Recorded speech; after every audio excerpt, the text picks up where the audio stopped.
ನಾನು ಹೊರಗಡೆಯಿಂದ ಬಂದಿರೋನಲ್ಲ, ನಿಮ್ಗೆ ಗೊತ್ತಿಲ್ಲ. ನಾನು ನಿಮ್ಮ ಜಿಲ್ಲೆಯಲ್ಲಿ ನಿಮ್ಗೆ ಒಳ್ಳೇದಾಗಬೇಕು ಅಂತಾನೆ ನಾವು ಇದು ನನಗೆ ನಾನು ಇದಕ್ಕೆ ಕೈ ಹಾಕ್ತೀನಿ. ಮತ್ತು ಬಿಡ್ದಿ ಏನು ಬೇರೆ ಇಂಡಸ್ಟ್ರಿಯಲ್ ಏರಿಯಾ ಮಾಡಿದಾಗ ಕೂಡ ಇಂಡಸ್ಟ್ರಿಯಲ್ ಏರಿಯಾ ಮಾಡಿದಾಗ ಕೂಡ ಬಿಡ್ದಿ ಇಂಡಸ್ಟ್ರಿ ಏರಿಯಾ ಆಗ ಅವತ್ತಿನ ಕಾಲದ ಸರ್ಕಾರ ಯಾರು ಅವತ್ತು 16,000 ಎಕರೆ ಹೋಯ್ತು. ಟೊಯೋಟೋ ಬಂತು, ಎಲ್ಲ ಇಂಡಸ್ಟ್ರೀಸ್ ಎಲ್ಲ ಆಯಿತು.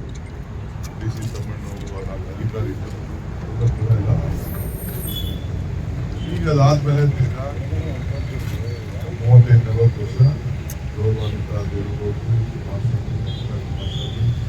ಅವರೆಲ್ಲ ಕೂಡ ಇದನ್ನ ಆಳ್ಕೊಂಡು ಎಲ್ಲ ಸೇರಿ ಆಡಳಿತ ಮಾಡಿ ಕೊನೆಗೆ ಅವರು ಈ ಟೌನ್ಶಿಪ್ ಆಗಬೇಕು ಅಂತೇಳಿ ತೀರ್ಮಾನ ಮಾಡ್ತಾರೆ. ಟೌನ್ಶಿಪ್ ಆಗಬೇಕು ಅಂತ ತೀರ್ಮಾನ ಮಾಡಿದ ಮೇಲೆ ಇದನ್ನ ಅವತ್ತೇ ಯಾವ್ದಾದ್ರು ಸರ್ಕಾರದಲ್ಲಿ ಒಂದು ತೀರ್ಮಾನ ಮಾಡೋದಕ್ಕೆ ಅದಕ್ಕಿಂತ ಏನೋ ನನಗೆ ಗೊತ್ತಿಲ್ಲ. ಅವ್ರ ಕೈಯಲ್ಲಿ ಇದನ್ನ ಬಿಡುಗಡೆ ಮಾಡಕ್ಕೆ ಅವ್ರ ಕೈಲಿ ಆಗಲಿಲ್ಲ. 2 ಬಾರಿ ಚೀಫ್ ಮಿನಿಸ್ಟರ್ ಕೂಡ ಅವ್ರ ಕೈಲಿ ಬಿಡುಗಡೆ ಮಾಡೋಕ್ಕಾಗಲಿಲ್ಲ. ಬಿಜೆಪಿ ಜೊತೆ ಸರ್ಕಾರ ಮಾಡಿದ್ರು ಕೂಡ ಅವ್ರ ಕೈಲಿ ಮಾಡೋಕ್ಕಾಗಲಿಲ್ಲ. ಈ ಮಧ್ಯದಲ್ಲಿ ಈ ಜಾಗನೆಲ್ಲ DLFಗೆ ತೆಗೆದುಕೊಳ್ಬೇಕು ಅಂತ ತೀರ್ಮಾನ ಮಾಡಿ DLF ಅವ್ರ ಕೈಲು ಗೊತ್ತಿದೆ ನಿಮ್ಗೆ, DLF ತಗೊಂಡು ಅವರು ಬಂದು ಇಲ್ಲಿ ನೀರು, ಉಷ್ಣಾವಧಿ ನದಿ ನೀರು ಇದನ್ನೆಲ್ಲ ನೋಡ್ಬಿಟ್ಟು ಮನೆಗೆ ನಮ್ಮ ಕೈಲೂ ಆಗುದಿಲ್ಲ ಅಂತೇಳಿ ಅವರು ದುಡ್ಡ ವಾಪಸ್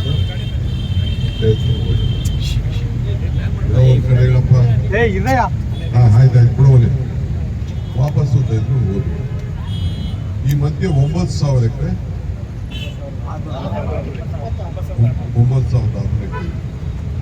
9,600 ಎಕರೆಯಲ್ಲಿ 1,000 ಎಕರೆ ಇಂಡಸ್ಟ್ರಿಯಲ್ ಪರ್ಪಸ್ಗೆ 912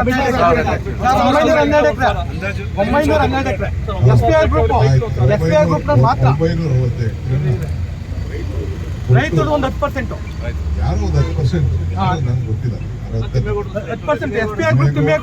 ಶಿವಕುಮಾರ್ದೋ ಬಾಲಕೃಷ್ಣ ಕೊಡೋದು ನಿಮ್ದು ಒಟ್ಟೊಳಗೆ ರೈತರಿತ್ತು. ಅವರು ಬಂದು ದುಡ್ಡು ಇಸ್ಕೊಂಡು ಒಂದು 75 ಲಕ್ಷನೋ 1 ಕೋಟಿನೋ ಎಷ್ಟು ಇಸ್ಕೊಂಡು 1 ಕೋಟಿ ಸರ್, ಮೇನ್ ರೋಡ್ 1 ಕೋಟಿ 35 ಲಕ್ಷ, ಸಬ್ ರೋಡ್ಗೆ 1 ಕೋಟಿ 1 ಕೋಟಿ ಇಸ್ಕೊಂಡು ಮಾಡಿದ್ರು. ನಾನು ತಗರಾಜಿ ಕೊಟ್ಟೆ. ಯಾರು ಒಬ್ಬರು ಏನಾದ್ರು ನೀವು ಮಾತಾಡಿದ್ರ? ರೈತರಿಲ್ಲ, ಅಲ್ಲೇ ರೈತರಿಲ್ಲ, ಯಾರೋ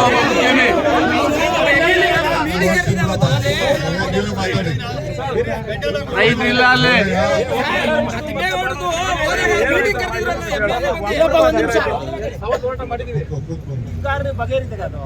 ಅವತ್ತು ಕೂಡ ಒಂದು ತೀರ್ಮಾನ ಆಯಿತು.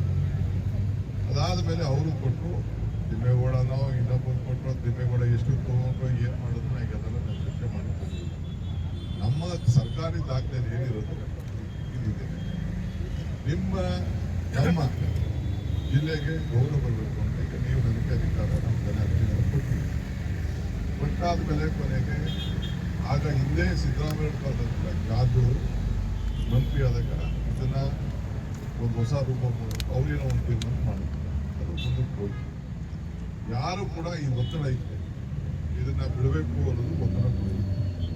ಆದರೆ ಕಾನೂನು ಚೌಕಟ್ಟಿನಲ್ಲಿ ಇದು ಮಾಡಕ್ಕೆ ಆಗುದಿಲ್ಲ ಅನ್ನೋದು ಬಂದ ಮೇಲೆ ಕೊನೆಗೆ ಅದಕ್ಕೆ ಈಗ ನಮ್ಮ ಕಾಲಕ್ಕೆ ಅದು ಬಂತು. ನಾನು ಅದಕ್ಕೆ ಯೋಚನೆ ಮಾಡಿದೆ. ಈ ಮಧ್ಯದಲ್ಲಿ ಮೊದಲು ಇದು ನೋಟಿಫಿಕೇಶನ್ ಆದಾಗ ಇದು ಗೈಡೆನ್ಸ್ ಮೇಲೆ ಬಹಳ ಕಡಿಮೆಗೆ ತೀರ್ಮಾನ ಆಯಿತು.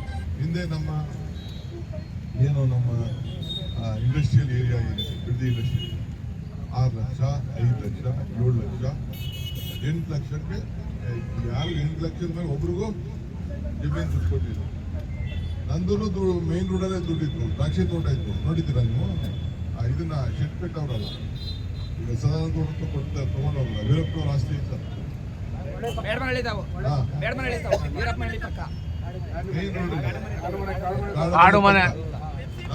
ನಂದು 12 ಎಕರೆ ನಂದು ಜಮೀನು ಇತ್ತು.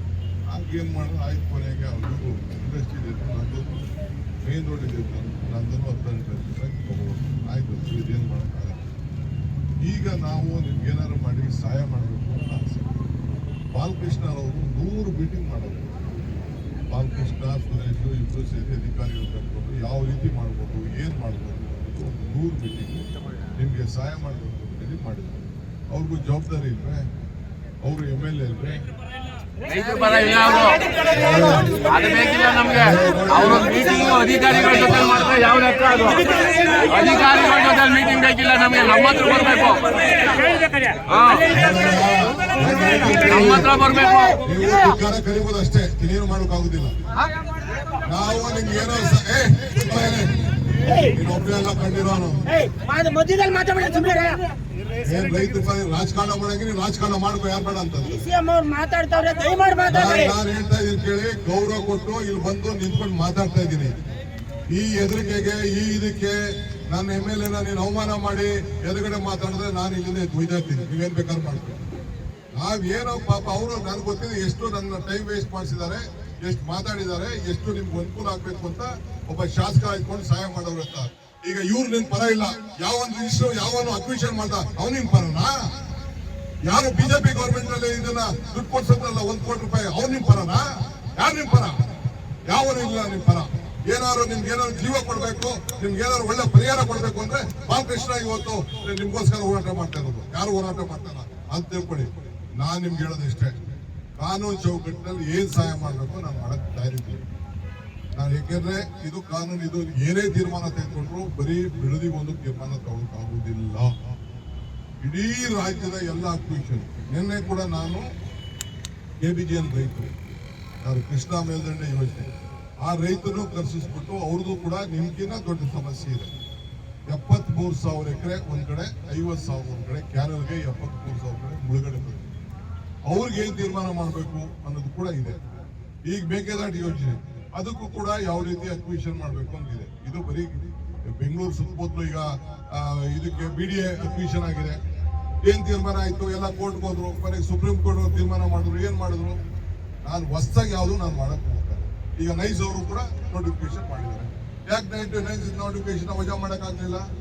ಕಾನೂನಲ್ಲಿ ಬೇಕಾದಷ್ಟು ಚೌಕಟ್ಟಿದೆ. ಹಿಂದೆ ಸ್ಪೆಸಿಫಿಕ್ ನೋಟಿಫಿಕೇಶನ್ ಮಾಡಿದ್ರೆ ಅದನ್ನ ರೇಟು ಅವತ್ತಿನ ಕಾಲಕ್ಕೆ ರೇಟ್ ಕೊಡಬೇಕು ಅಂತಾನೆ ಸುಪ್ರೀಂ ಕೋರ್ಟ್ ಆರ್ಡರ್ ಕೂಡ ಇದೆ. ಆದ್ರೆ ನಾನು ಇವತ್ತು ಬೇರೆಯವ್ರಿಗೆ ನಾನು ಇದನ್ನೆಲ್ಲ ಮಾಡೋಂಥ ಸಂದರ್ಭದಲ್ಲಿ ಈಗ ಪೆರಿಫೆರಲ್ ರಿಂಗ್ ರೋಡ್ಗೆ ಉತ್ತರ ಭಾಗದಲ್ಲಿ ಏನು ಪೆರಿಫೆರಲ್ ನೈಟ್ಸು ಆ ಕಡೆ ಏನು ನೋಡಿದೆ, ಅದಕ್ಕೆ ನಾನು ಮೊನ್ನೆ ತೀರ್ಮಾನ ಮಾಡಿ ಕೋರ್ಟಲ್ಲಿ ಒಂದು ತೀರ್ಮಾನ ಇದ್ರು ಕೂಡ ರೈತರು ಹಾಳಾಗಬಾರ್ದು, ರೈತರಿಗೆ ಏನಾದ್ರು ಒಂದು ಪರಿಹಾರ ಕೊಡಬೇಕು ಅಂತೇಳಿ ಅವ್ರಿಗೆ ಜಮೀನು ಬೇಕಾದವ್ರಿಗೆ 20% ಜಮೀನು, ಕಮರ್ಷಿಯಲ್ ಬೇಕಾದವ್ರಿಗೆ 1 ರೇಟು, ರೆಸಿಡೆನ್ಷಿಯಲ್ ಬೇಕಾದವನಿಗೆ 40%, ಕಮರ್ಷಿಯಲ್ 1 ರೇಟು, ಒಬ್ಬಂಗೆ ಡಬಲ್ ಪ್ರೈಸು ಅಂತೇಳಿ ಒಂದು ತೀರ್ಮಾನ ಮಾಡಿ ಒಂದು ಡಿಸಿಷನ್ ಕೊಟ್ಟಿದ್ದೀನಿ. ಈಗಾಗಲೇ ಬಂದು ರೈತರುಗಳೆಲ್ಲ ಪ್ರತಿಸ್ಕೊಂಡು ಅದಕ್ಕೆ 27,000 ಕೋಟಿ ರೂಪಾಯಿ ಸಾಲ ತೆಗೆದುಕೊಂಡು ಅದನ್ನ ನಾವು ಮಾಡ್ತೀವಿ. ಇಲ್ಲೂ ಕೂಡ ಇವತ್ತು ನಾನು ನಮ್ಮ ಆಫೀಸರ್ಸ್ ಹತ್ರ ಮಾತಾಡಿ ಇದಕ್ಕೂ ಕೂಡ ಸಾಲ ತೆಗೆದುಕೊಂಡು ಸುಮಾರು 10,000 ಕೋಟಿ ರೂಪಾಯಿ ಸಾಲ ತೆಗೆದುಕೊಂಡು ನಿಮ್ಮಲ್ಲೂ ಕೂಡ ಸುಮಾರು 70% ಜನ, 30% ನೀವು ಅರ್ಜಿ ಕೊಟ್ಟಿದ್ದೀರಿ. ಇದು ಆಗುದಿಲ್ಲ, ನೀವು ಯಾರು ಬಂದಿದ್ದೀರಿ ನೀವು ಆಗುದಿಲ್ಲ ಅಂತ ನೀವು ಅರ್ಜಿ ಕೊಟ್ಟಿದ್ದೀರಿ. ನಾನು ಇಲ್ಲ ಅಂತ ನಾನು ಹೇಳಿದ್ರು. 70% ಇನ್ಕ್ಲೂಡಿಂಗ್ ಕುಮಾರಸ್ವಾಮಿ ಧರ್ಮಪತ್ನಿ ಸೇರಿ ನಮಗೆ ಕಾಂಪನ್ಸೇಷನ್ ನಮ್ಮ ಕೈಯಲ್ಲಿ ನೇರವಾಗಿ ಕೊಡಿ ಅಂತ ಅವರು ಕೂಡ, ಅವರು ಅವ್ರ ಮಗ ಇಬ್ರು ಕೂಡ ಲೆಟರ್ನ ಕೊಟ್ಟಿದ್ದಾರೆ. ಏನಪ್ಪ, ಅವರು ಕೂಡ ಕೊಟ್ಟಿದ್ದಾರೆ. ನಿಮ್ಮ ರೈತರು ನಾನು ಇದು ನಮ್ಗೆ ನಿಮ್ಗೆ ಅಕ್ವಿಷನ್ ಮಾಡಕ್ಕೆ 1 ಎಕರೆನೂ ನಮ್ಗೆ ಅವಶ್ಯಕತೆ. ಬಟ್ ಈಗ ನಾನು ಬಿಡೋ ಸ್ಟೇಜಲ್ಲಿ ಇಲ್ಲ. ನಾನು ಬಿಟ್ಟು ಯಡಿಯೂರಪ್ಪ ತರ ಜೈಲಿಗೆ ಹೋಗಕ್ಕೆ ನಾನಂತೂ ತಯಾರಿ. ಡಿನೋಟಿಫಿಕೇಶನ್ ಮಾಡಿ ನಾನು ನಿಮ್ಗೆ ಏನ್ ಸಹಾಯ ಮಾಡಬೇಕು, ಯಾವ ರೀತಿ ಪರಿಹಾರ ಕೊಡಬೇಕು ಅದನ್ನ ನಾನು ಇವತ್ತು ಚರ್ಚೆ ಮಾಡ್ತೀನಿ. ಸರ್ಕಾರ ಕೈ ಬಿಟ್ಟರು, ನೀವು ಬಿಟ್ರಣ ಚರ್ಚೆ ಮಾಡ್ತೀರಾ? ಹಿಂದೆ ಸರ್ಕಾರ ಕೈ ಬಿಟ್ಟರು, ಕುಮಾರಸ್ವಾಮಿ ಕೃಷ್ಣ ಕರ್ಕೊಂಡು ಮಾತಾಡ್ಸಿದ್ರು, ಕೈ ಬಿಟ್ರು, ನೀವು ಕೈ ಬಿಡಿ. ಹೋಗಿದ್ವಲ್ಲ ಕೃಷ್ಣಗೆ, ನಾವೆಲ್ಲ ಹೋಗಿದ್ವಲ್ಲ ಕೃಷ್ಣಗೆ, ಹೋಗಿ ನಾವೇ ಆಮೇಲೆ ನೀವು ಕೂಡ ಕೂತ್ಕೊಂಡು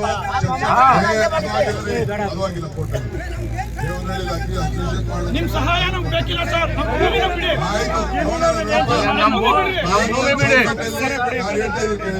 ಸ್ವಲ್ಪ ಹೇಳ್ತೀನಿ, ಕಾನೂನು ಚೌಕಟ್ಟಲ್ಲಿ ನಿಮ್ಗೆ ಏನ್ ಸಹಾಯ ಮಾಡಕ್ಕಾಗ್ತದೆ ಮಾಡ್ತೀನಿ.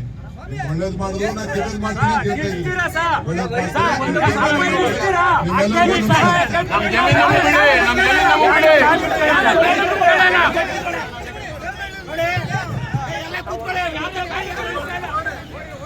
ಮಂತ್ರಿಗಳು